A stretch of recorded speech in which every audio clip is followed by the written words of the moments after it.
What would you say has been some of the greatest lessons that you've learned throughout your leadership journey, your life, your entrepreneurial journey? The first thing I would say for sure is there's this kind of dogma that you can't have it all, that if you're a woman in business, you can't have an amazing relationship with your partner. You can't have an amazing, happy family. You can't have an amazing business. You can't have all those at the same time. And I would love to smash that dogma to pieces because I really, truly feel like that's complete garbage. I really do. I am so happy to say that, tick, tick, tick, all those things. I do have a great relationship with my partner and he's incredibly supportive and I couldn't do what I'm doing without him. I'm very blessed to have him in my life. My kids are happy and well adjusted and know that I work and love that I work and they're, part of that experience with me. And I also have a business that's thriving and that I'm very pleased to have. So I do believe people can have it their own, all of it. I really do. And I don't think, as a dogma says, you can have it all, but not at the same time. I really think that's garbage. I think you can make your own success in certain ways. And some of it is luck and some of it is privilege. And some of it is, I live in Canada and I have the ability to do this. I recognize all that. But I don't want people to think like, oh, I can't do that because I have a family, or I can't do that because I have a business. So I do think you can have it all. I think really focusing on what really, really matters to someone. And, it may be a relationship with your partner, or it may be your, kids, it may be your own parents, it might be your best friend. But I think as much as we can focus on the things that really, really matter to you today, it might be different in a month or in a year, but today, and even to write that down, like, what do you most value in your life?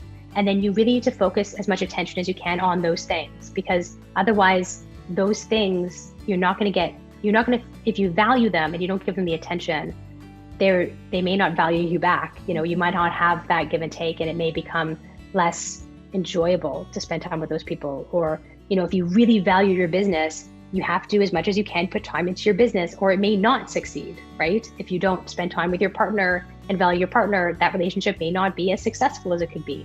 So really focusing on what you most value, whatever that is for you. And it could be you too. I think that's also maybe my third one, is to focus on you as an individual too. If I was always physically present for my kids or always physically present for my work, and I was always doing these things for other people or other things, I would feel terrible and I would not be happy. And I'm a very strong believer that if you don't take care of yourself, you cannot give to other people. You have to fill up your own bucket to fill up other people's buckets, and you have to fill up your bucket first. If I don't work out every day, if I don't go to work, if I don't have time to talk with my friends, if I don't have time to go outside and go for a walk, I'm a crummy mom, right? If I don't fill up my own bucket, I can't give to other people. And I recognize that very well in myself. I'm grouchy and I'm not patient and I'm not compassionate and it's just not good. And then from a work perspective, I'm not efficient and I'm not a great collaborator and I'm not a good boss and I'm not a good, colleague. And so I need to fill my bucket with whatever that makes, whatever works for me. For me, it's exercise. For me, it's seeing friends. For me, it's spending time with my partner. We have date night every Saturday. That's really in my house now, but that's really important for me to feel like a real full whole person. And I recognize very well, and I think that everyone else has to recognize well, even though there's a lot of guilt around this, as you pointed to before, if I take time for me, that's taking time away from my kids. I don't feel like that. I feel like if I take time for me, I'm a better version of myself for my kids. And also it's role modeling, right? My kids are going to see that I take time for me to make me feel good. And in turn, I'm a better, nicer mom.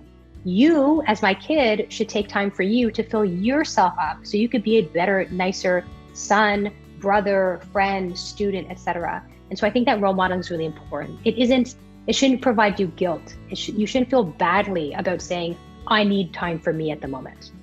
I love those. I'm so glad you brought up the issue with people saying that you cannot have it all, because that's something you often hear. Like, if you want to be successful in your career or your ambitions, especially as a woman, there's that negative sort of association that your family is going to suffer or something else.